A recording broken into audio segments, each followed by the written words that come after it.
UZenzo Siziba indoda emnyama kodigeza. Ngiyathanda ukubonga usekelo lolisinika khona njalo siyayamukela lonke laba abathe basichasa emsebenzini omkhulu ohambo lwethu ukuthi sibisele umthwakazi ngendlela awayiyo ekuqaliseni. Engakutsho ukuthi siyahamba sibili sesiphumelela eChegudu lapho khona sidlula umfula lo othiwa umfuli river. Sibone khona ukuthi one of the places eZimbabwe umfula omkhulu ngena lo njalo futhi engakutsho ukuthi we are just trying ukuthi each and every day sihambe 40 to 50 to 60 kilometers.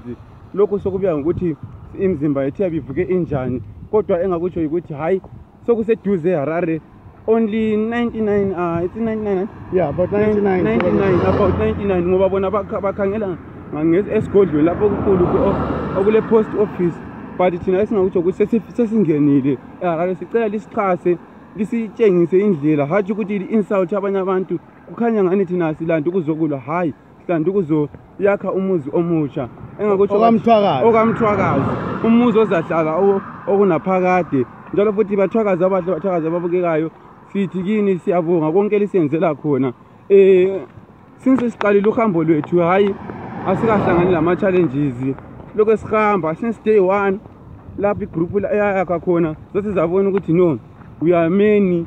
Njalo singahlala senjalo bathwakazi awusoze wagcina lapho ukubisela umthwakazi wethu asinto encane le, kodwa mase singahlala sonkeni senze into yinye umthwakazi omuhle umthwakazi obukekayo siyawuyakha yikho engakutsho kakathesi. Njalo futhi lapho esesikhona namhla siyahamba sibili namhla siyahamba sesiqonde nothon sesiyafika nothon bathwakazi.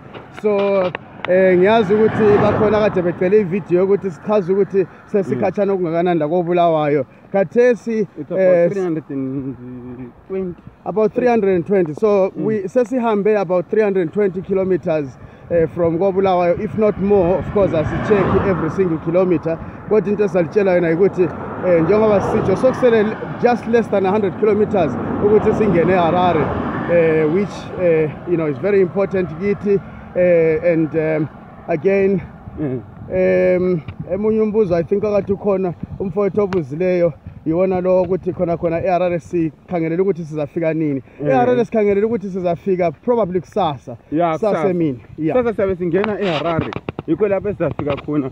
Thina ukufuna luxhaso lweni kuphela akuningi hayi uNkosi sibusisile sezizafika lapho esikhona bathwakazi kasinto encane lapho ade sihamba khona ube kunzima, but lina libe lathi emkhulekeni emthandazweni laqina lathi so lapho hayi siyavuma sibili ukuthi hayi uhambo lwethu siluhambe kahle. Njalo futhi yikho engakutsho kunyode abebekuzize ukuthi I think ikhona lokho nje ukuthi sesi how far sicabanga ukuthi sizafika nini you know eHarare. And then in next short video sizayenza sesisitsho isizathu esihamba ngazo, you know, emphasizing on why we are doing this walk.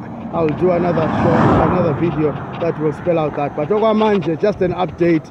We are moving again at approximately anywhere between 40, 45 and 60 kilometers an hour, but the majority of our walks on a daily basis are between, I would say, around 55 to 60 kilometers, because we are pushing it. Singamasotsha. Singamasotsha sibili amathwakazi lapho selitholile amasotsha yenu sibili. Hayi bathwakazi esingakutsho ukuthi amehlo kavuleke, indlebe lazo zizwe, ingqondo zivuleke, siyakhe umthwakazi omutsha. Singakhalelwa phansi njengezicathulo. Engizeki izicathulo zethu seziphelele, lingakhalelwa phansi ezicathulo lezi. Thina sokufuna ukuthi siyakhe kelani umfana omncane kalesi sezamile. Isicathulo nansi lesona sesiphelile. But I'm still moving. Bathwakazi kini. Hayi madoda. Labo mama.